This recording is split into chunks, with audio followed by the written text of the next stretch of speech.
juntos la palabra del Señor, que dice así: Simón, Simón, mira que Satanás los ha reclamado a ustedes para zarandearlos como a trigo. Pero yo he rogado por ti para que tu fe no falle. Y tú, una vez que hayas regresado, fortalece a tus hermanos. Y Pedro le dijo: Señor, estoy dispuesto a ir a donde vayas, tanto a la cárcel como a la muerte. Pero Jesús le dijo a Pedro: Pedro, te digo que el gallo no cantará hoy hasta que tú hayas negado 3 veces que me conoces. Padre Santo, bendito, estamos delante de tu presencia y delante de tu santa palabra. Y no hay manera en que nosotros, con nuestro entendimiento pobre, humano y carnal, busquemos las joyas que hay en tus sagradas escrituras. Por eso necesitamos de tu Santo Espíritu, que en esta mañana, Señor, nos ayude a entenderla y a sembrarla en nuestros corazones, de tal manera que podamos ponerla en práctica. Señor, mira la bajeza de tu siervo, mira el corazón de mis hermanos. Ten misericordia de nosotros. En el nombre de Jesús. Amén. Pueden sentarse. Esta porción de las Escrituras que acabamos de leer se encuentra dentro del marco que Lucas nos pone acerca de la última noche. La última noche o la última cena es el momento en donde el Señor Jesús abre su corazón frente a los discípulos. Es un momento muy íntimo. Dice Juan de esta porción de esa última cena con el Señor, dice Juan que Él les hablaba ya de una manera confiada. Jesús hizo una oración al Padre esa noche. Jesús le lavó los pies a los discípulos esa noche. Jesús les prometió la llegada del Espíritu Santo esa noche. Jesús hizo una oración al Padre por los discípulos, frente a los discípulos esa noche. Estamos frente a un momento muy íntimo. Y en ese momento íntimo, Jesús saca a relucir algo que pues seguramente los dejó en asombro. En medio de ese momento, en medio de esa intimidad, Jesús se dirige a Pedro y le dice: Simón, Simón, mira que Satanás los ha reclamado para zarandearlos como al trigo. Y luego dice el versículo 32, pero yo he rogado para que tu fe no falle. Y tú, una vez que hayas regresado, fortalece a tus hermanos. Esta porción creo que nos permite, nos está dando una mirada privilegiada a los momentos de las pruebas. Al momento de la batalla, cuando estamos siendo probados, cuando estamos en aflicción, cuando estamos en angustia, cuando estamos en medio de la batalla, este pasaje nos está dando una mirada privilegiada. Y quisiera ver 3 cosas con ustedes hoy. Para los que llevan apuntes, si es que los llevan, hoy vamos a ver 3 cosas. Y sí, son 3 porque yo soy buen bautista. Primero, vamos a estar viendo el oficio de Satanás en medio de las pruebas. Sí, el oficio de Satanás en medio de las pruebas. Segundo, vamos a estar viendo el ministerio de Jesús en medio de las pruebas. Y por último, vamos a estar viendo nuestra misión a la luz de la misión de Pedro también en las pruebas. 3 cosas. Vamos a empezar con la primera. El versículo número 31, el primer versículo de estos 4 que hemos elegido, donde solamente nos vamos a quedar con los primeros 2, dice de la siguiente manera, y quiero ir bastante al texto, de hecho vamos a ver otros textos más de las Escrituras, pero quiero centrarme en este texto porque creo que este texto por sí solo ya nos está enseñando mucho. Dice el versículo 31, Simón, Simón, mira que Satanás los ha reclamado a ustedes. Nuestro Señor Jesucristo empieza hablándole a Simón y menciona su nombre 2 veces. Simón, Simón. En el hebreo nos vamos a dar cuenta que cuando se repite una palabra 2 veces, está tratando de hacer un llamado a la atención. En este caso dice Simón, Simón. Pero nosotros encontramos en las Escrituras que en muchas ocasiones nuestro Señor Jesucristo decía, de cierto, de cierto. Hoy, porque lo decía 2 veces, era una manera, era un modismo, era una expresión de la época en donde estaba llamando la atención. Ey, ey, atiendan. Miren acá. Te voy a decir algo importante. Y entonces repetía 2 veces para que, me está llamando 2 veces. ¿Qué es lo que va a decir? Aquí el Señor Jesucristo le dice, Simón, Simón. Y es que lo que le va a decir es una advertencia importante. El Señor Jesucristo va a revelar algo privilegiado para Simón y para los discípulos. ¿Qué es lo que el Señor les dice? Que Satanás ha pedido molestarlos, como dice esta porción, zarandearlos. Satanás ha pedido permiso para molestar a los discípulos, para ponerlos en el fuego de la batalla. Y junto con otros en las Escrituras, es uno de los pasajes que nos permite ver, nos revela, es uno de los pasajes excelentes para revelarnos lo que sucede en medio de las pruebas, de las batallas espirituales que tenemos. Una prueba puede ser un pecado que nos invite a pecar. Una prueba puede ser que nos invite a avergonzarnos de Jesús, de Dios. Una prueba puede ser una aflicción que nos lleve a pensar mal del Señor. Estábamos hace un momentito escuchando cómo el Señor obra en medio de las pruebas económicas. Bueno, todos hemos pasado por momentos difíciles. En medio de las pruebas, cualquiera que sea, de salud, económica, en medio de las batallas que tenemos, que por lo general se dan a lo interno de nosotros, las batallas más feroces se dan dentro de nosotros, en nuestro pensamiento, en nuestro corazón. En medio de eso hay siempre una inclinación, hay una tendencia a nosotros quitar la vista de Dios, negar su amor, preguntarnos por qué a mí. Señor, ¿qué es? ¿No me escuchas? ¿Qué es lo que pasa? ¿No estás presente? ¿Por qué esto me sucede a mí? ¿Qué he hecho? Siempre hay una inclinación a voltear la mirada de Dios, blasfemando, pensando mal de Dios, dudando de su carácter, de su bondad. Pero este pasaje nos está permitiendo ver qué ocurre detrás del escenario, qué ocurre detrás de la cortina en medio de las tentaciones.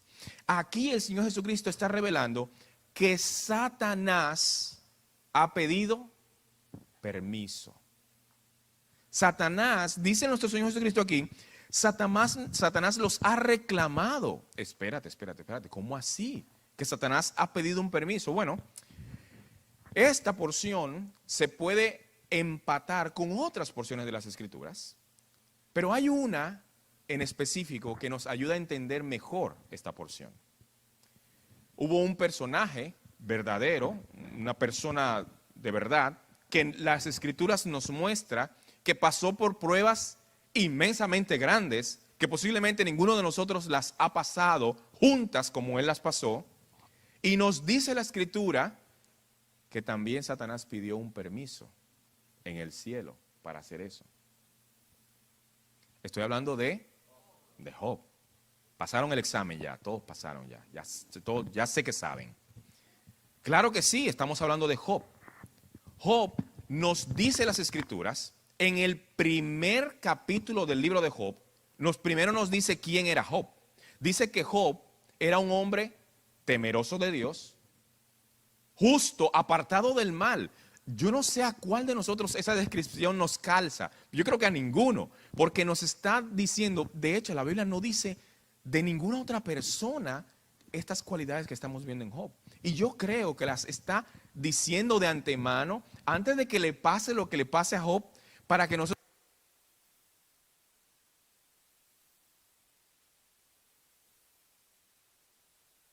como quiera, va a tener pruebas.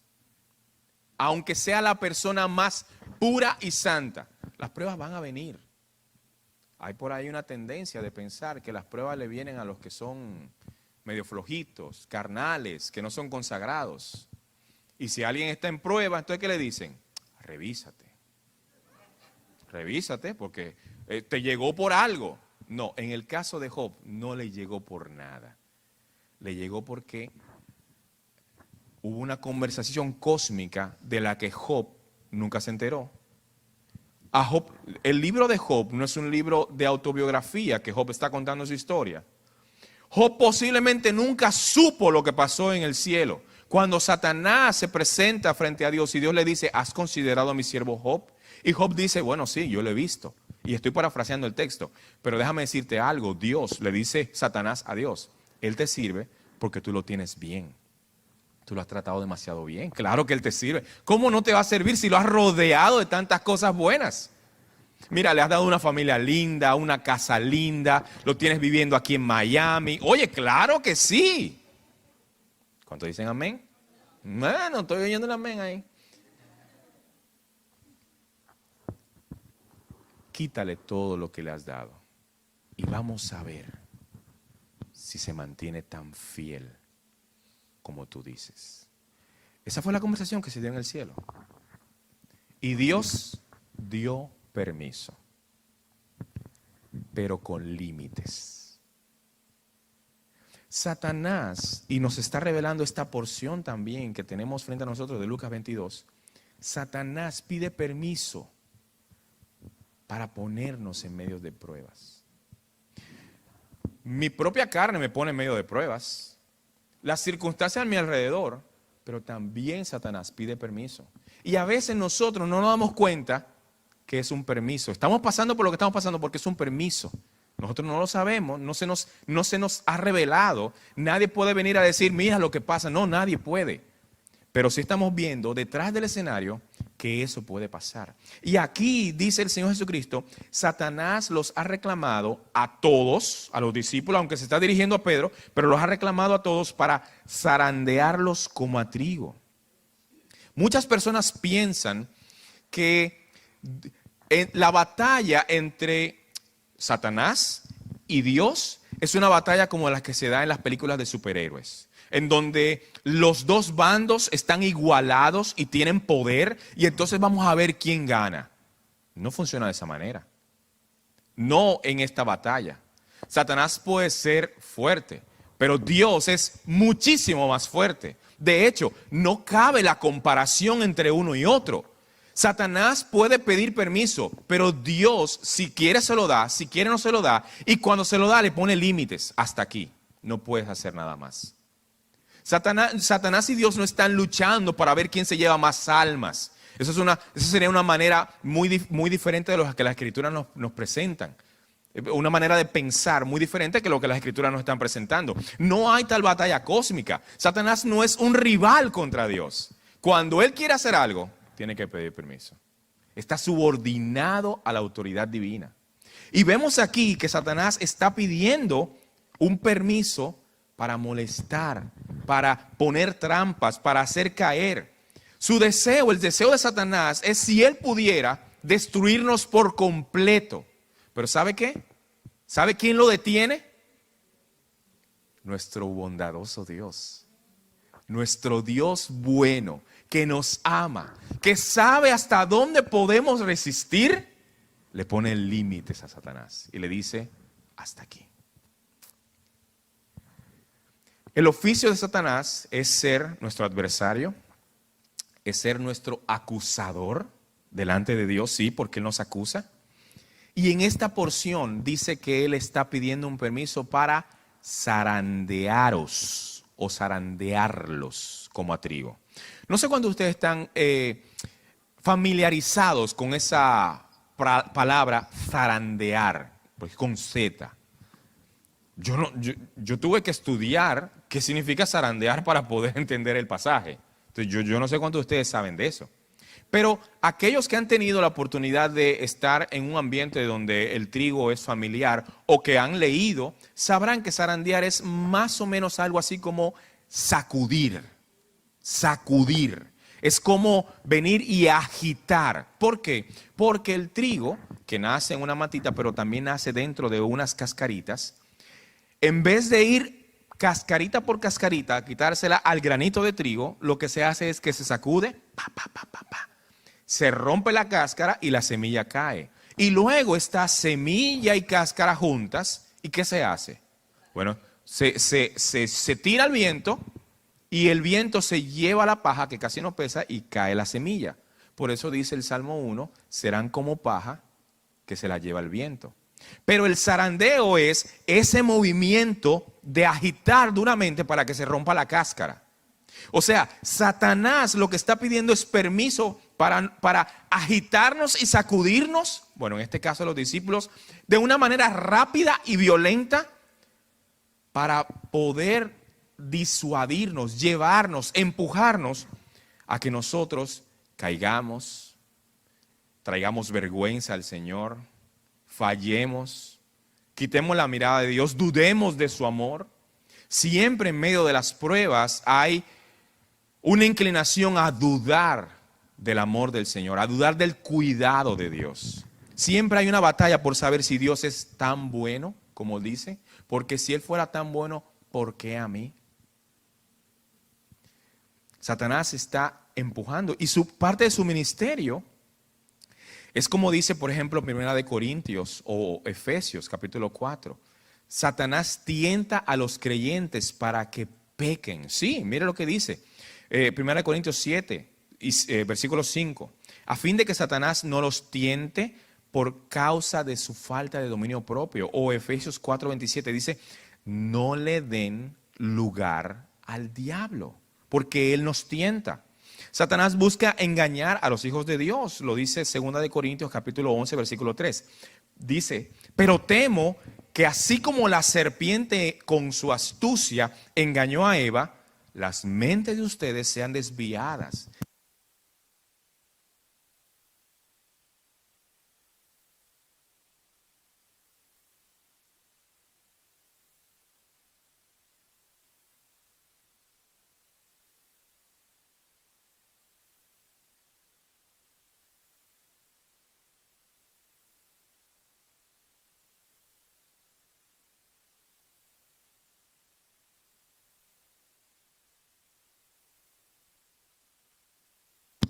No me diga que soy yo. Y ustedes no me dicen nada. Óigame, pero como es el pastor es la iglesia. Satanás atormenta a los siervos de Dios. Satanás frustra el progreso del ministerio. Y Satanás libra una batalla contra la iglesia. Hay versículos que nos corroboran todo eso. Satanás es un adversario real. No por eso debemos tener miedo. Miedo sí para no pecar contra Dios, pero nuestro Dios ya ha vencido al diablo. Nuestro Dios está muy por encima. Satanás es simplemente un ser creado. Dios es el creador. Él tiene dominio y control de Satanás. Ahora, en medio de las pruebas, Satanás tiene su trabajo, hace su obra. Ese es el primer punto, el oficio de Satanás. Veamos el segundo punto, el ministerio de Jesús. Ese mismo porción, en el versículo 32, dice, pero yo he rogado por ti para que tu fe no falle. Yo he rogado por ti. Jesucristo está hablándole a Pedro y le dice, Satanás les ha reclamado, Satanás ha pedido permiso para zarandearlos, para estrujarlos, para moverlos, para desbaratarlos. Pero Pedro, no te preocupes, yo he pedido por ti. Pedro no sabe nada de estas cosas. Pedro no sabe que Satanás había pedido un permiso en el cielo. Pero tampoco Pedro sabía que Jesús ya antes de que la prueba empiece, había rogado por él. Hermano, hermana, anímate. Antes de que tu lucha comience, ya Jesús está intercediendo a tu favor, a mi favor. Es como si Cristo le dijera a Pedro y a los demás discípulos: adelante, vienen días difíciles, pero no se preocupen. Ya yo he clamado para que haya protección para ustedes. Parte del ministerio de Jesús es interceder por aquellos que son sus hijos. Romanos 8, 33 y 34 dice: ¿quién acusará a los escogidos de Dios? Dios es el que justifica. ¿Quién es el que condena? Si ya Dios justificó, si ya Dios fue el que murió, ¿quién va a condenar? Entonces dice, si más aún, Él murió, resucitó y además, oiga lo que dice ahora, está a la diestra de Dios e intercede por nosotros. Parte del ministerio de Jesús es interceder por sus hijos. Pero otra porción, Hebreos capítulo 7, versículo 22 al 25, dice: por eso Jesús ha venido a ser un fiador de un mejor pacto. Y lo va a explicar. Porque los sacerdotes anteriores, los que entraban al lugar santísimo a rociar sangre para que Dios perdonara los pecados, los sacerdotes anteriores eran muchos, numerosos. ¿Por qué? Porque morían. Y no podía ser el mismo que entrara. Tenían que cambiarlo cada cierto tiempo. Eso les impedía continuar el ministerio. Pero Jesús conserva su sacerdocio inmutable, o sea que no se mueve, porque Jesús permanece para siempre. Y ahora dice, por lo cual ese Jesús que permanece para siempre, es poderoso para salvar para siempre a los que por medio de él se acercan a Dios, porque Jesús vive perpetuamente intercediendo por ellos. ¿Había usted notado que Jesús está clamando por usted todo el tiempo? Que Jesús tiene un ministerio de intercesión. Es una oración tierna de un padre por sus hijos. Señor, míralo. Señor, mírala. Padre, viene una prueba. Fortalécela. Fortalécelo. Señor, tiene mucho tiempo luchando con algo, clamando por algo, pidiendo algo. Señor, ten misericordia. Padre, yo compré su vida con mi sangre. Protégela. Satanás ha pedido. Es una oración tierna de intercesión que nuestro Señor hace. Padre, ten misericordia de esos hermanos. Mira que el que va a predicar es Carlos. Ten misericordia de ellos. Está intercediendo. Nuestro Señor está intercediendo por nosotros. Y ahí podemos hacer inclusive un cuadro que compare lo que Satanás, el oficio de Satanás, y que compare el ministerio de Jesús. Mientras Satanás busca nuestra destrucción o la muerte, Jesucristo nos da vida. Mientras Satanás es un mentiroso, Jesús es la verdad. Mientras Satanás es nuestro enemigo, Jesús es nuestro amigo. Satanás es fuerte, pero Cristo es el más fuerte. Satanás encarcela o esclaviza y Cristo nos libera. Satanás nos acusa, Cristo nos defiende. Satanás nos calumnia, Jesús intercede. Satanás nos odia, Jesús nos ama. Gloria a Dios. Gloria al Señor. Ahora, si nosotros vemos con detenimiento esta frase de Jesús que él dice: Pedro, yo he rogado por ti para que tu fe no falte, puede haber una pregunta en nuestra mente. El oficio de Jesús su ministerio es la intercesión. Pero no sé si a usted le pasa que yo me pregunto, pero ¿No era mejor o no es mejor que Jesús, en vez de interceder para que mi fe no falle, mejor no le pida a Dios que no me permita pasar por la prueba?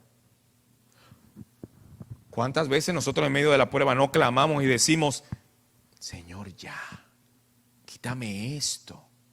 ¿No sería, por qué Jesús pide para que nuestra fe no falte, pero no pide para que yo no tenga que pasar por la prueba? Señor, quítame esta prueba. ¿Por qué? Bueno, algunos piensan, ¿por qué simplemente el Señor no pide para que seamos absueltos, para que se nos eviten las pruebas?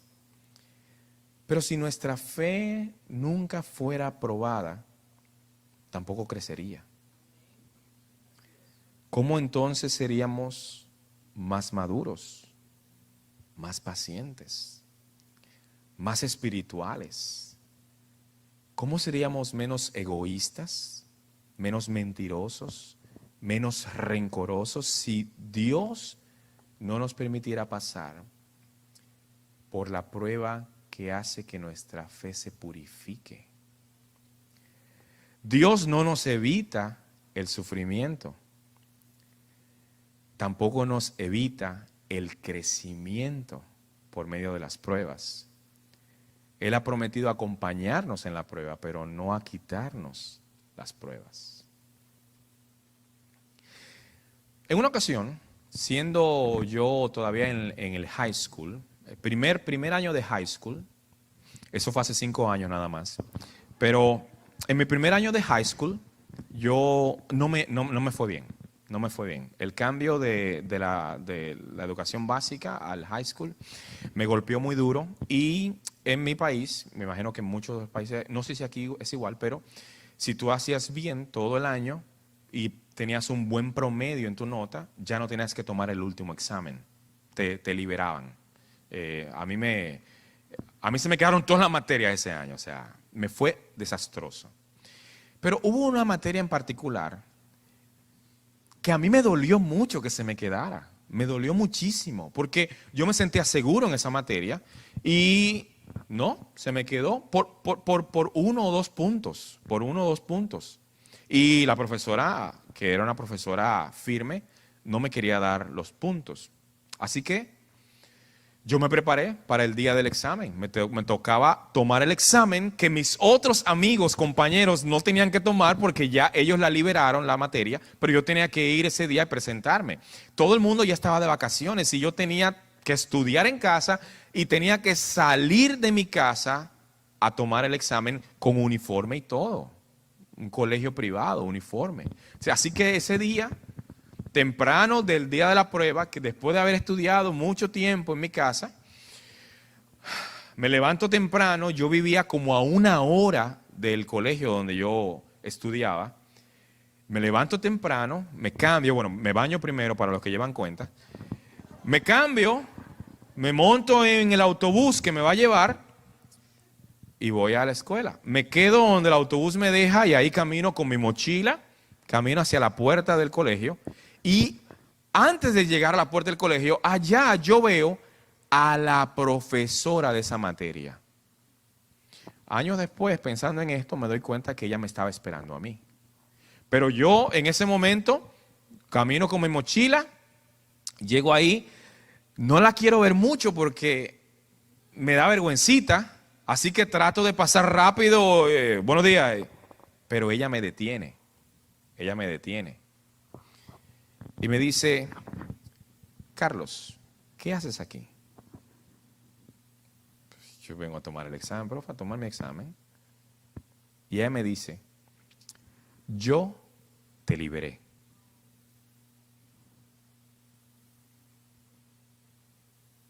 Yo no dije nada, ella no dijo nada, y yo di media vuelta.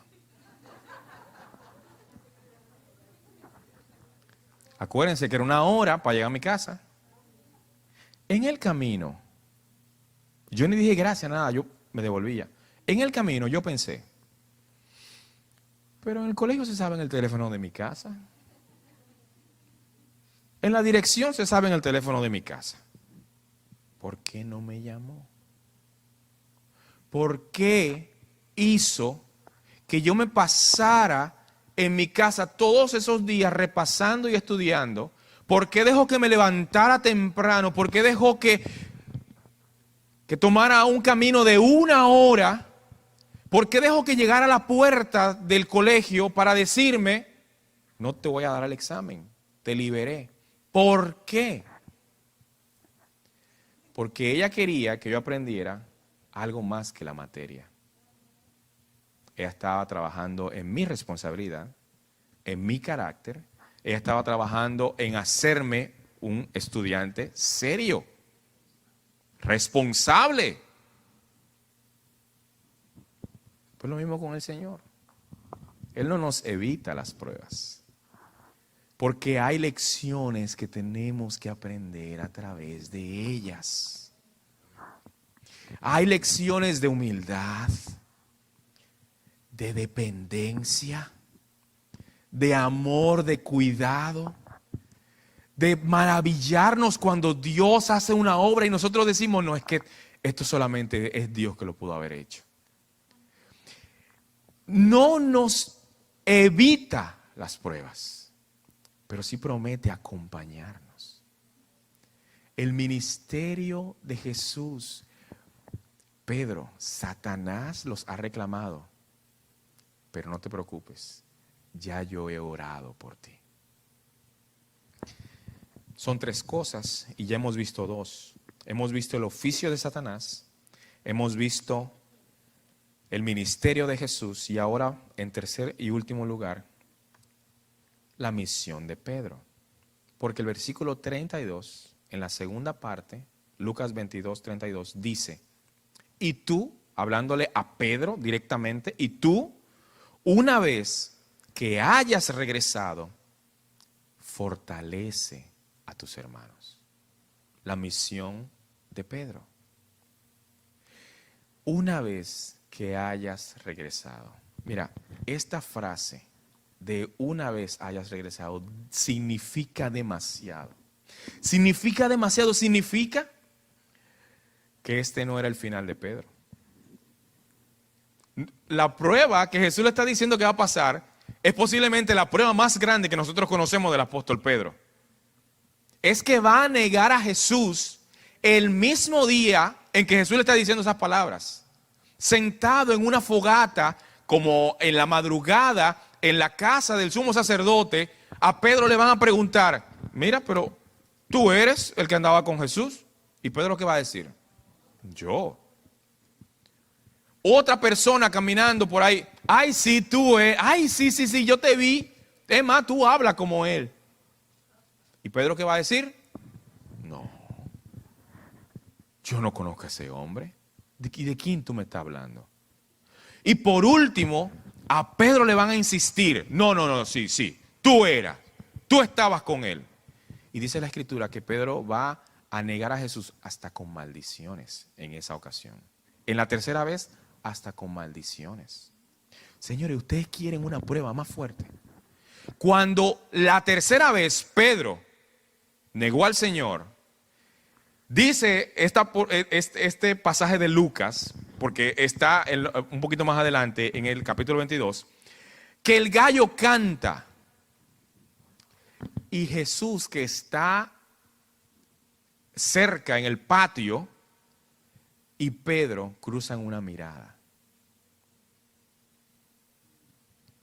Y eso fue el fulminante para Pedro. Pedro sale de ahí llorando y dice la Escritura, amargamente ha negado a su Señor. ¿Ustedes quieren una prueba más fuerte que esa? Sentirse inservible. El apóstol Pedro que decía, yo te voy a seguir a donde sea, hasta la muerte te sigo. El apóstol Pedro que en medio del calor del momento saca una espada y por poco le lleva la cabeza a uno de los soldados. Que él ahora se ve a sí mismo como un traidor. Esta es una prueba seria. Esta es una prueba seria. Pero Jesús, antes de que eso pase, le está dando una mirada privilegiada a Pedro y a nosotros sobre las pruebas. Y Jesús le dice, Pedro, una vez que hayas regresado, fortalece a los hermanos. Eso significa que este no era el final de Pedro, aunque la prueba era grande, este no era el final de Pedro. Eso significa que aún había lugar para Pedro en el plan de Dios, porque Jesús le estaba dando una misión. Después de que haya regresado, fortalece a tus hermanos. Hay una misión, hay un plan para Pedro después de esta caída. Que Dios escuchó las oraciones de Jesús es otra cosa que sacamos de aquí, porque Jesús intercedió por Pedro y las oraciones dieron resultados. Y otra cosa que podemos sacar de esta frase, estas palabras que nuestro Señor Jesucristo dice, es que el enemigo golpeó fuerte a Pedro, pero Cristo es más fuerte todavía. ¿Cuánta esperanza hay en una sola frase? Jesús ve la victoria más allá de la prueba. Después de la prueba, Jesús ve victoria. Aunque la prueba era difícil, aunque Satanás usara todo su poder y toda su astucia contra Pedro, Dios no dejaría caído para siempre a su siervo. A nosotros nos cuesta ver el final. Jesús ve cómo va a acabar todo. Jesús le dice a Pedro, fortalece a tus hermanos. Y quizá nosotros no vemos hacia adelante lo que Jesús estaba viendo. Quizá para nosotros la frase fortalece a tus hermanos no dice mucho para nosotros, pero en realidad esa frase es increíble, porque esa frase nos va a dejar ver cuál va a ser más o menos el ministerio de Pedro más adelante. Después de que la prueba haya pasado, Pedro regresará de la prueba. Será un Pedro más fortalecido. Será un Pedro más maduro. Será un Pedro más comprometido. Será el Pedro que se pare en medio de una multitud y dé el primer sermón de la historia. Será el Pedro con el que se convertirán miles de personas, 5,000, 3,000. Será el Pedro que llevará por primera vez el evangelio a gentiles como Cornelio, porque Dios le ha revelado que debe ser así. Jesús le está diciendo ahora, antes de la prueba, cuando regreses, fortalece a tus hermanos. Tú o yo, que estamos pasando por pruebas, mira más adelante. Abre tus ojos y pídele al Señor sabiduría para ver un cuadro más amplio. Dios no desaprovechará ninguna oportunidad para llevarnos a crecer en fe y en carácter. Jesús le dijo a Pedro algo increíble. Cuando hayas regresado, ayuda a que tus hermanos se mantengan firmes, fortalece a tus hermanos. Y aquí hay una frase de Charles Stanley que dice así: esto también es válido para usted. Usted sobrevivirá a esto. Así que no se dé por vencido. No deje de confiar en el Señor. Simplemente enfóquese en su sabiduría, en el poder, en las oraciones de Jesús por usted. Y sepa que Él está sosteniéndolo a cada paso del camino. Luego, cuando todo acabe, tendrá un ministerio alentando a otros a que necesitan experimentar el amor de Dios. Temprano, muy temprano en la mañana, a la orilla del mar se ve una barca a la distancia. Varios pescadores están dentro de ellas. El sol no ha terminado de salir. Ellos desde la orilla ven a un hombre caminando. Uno de los pescadores le topa al compañero y le dice, es el Señor. Este hombre se tira al mar con todo y ropa, nadando de un tanto desesperado para llegar a la orilla, encontrarse con el que va caminando en la orilla. Cuando llega, jadeante, exhausto, mojado, se para frente al caminante que está sentado con una fogata encendida y varios pescados a las brasas y les dice, vengan a comer. Y sentados alrededor de una fogata, como aquella fogata de aquella noche en que este hombre mojado negó al Señor, Jesús y Pedro tienen una conversación parecida a esta.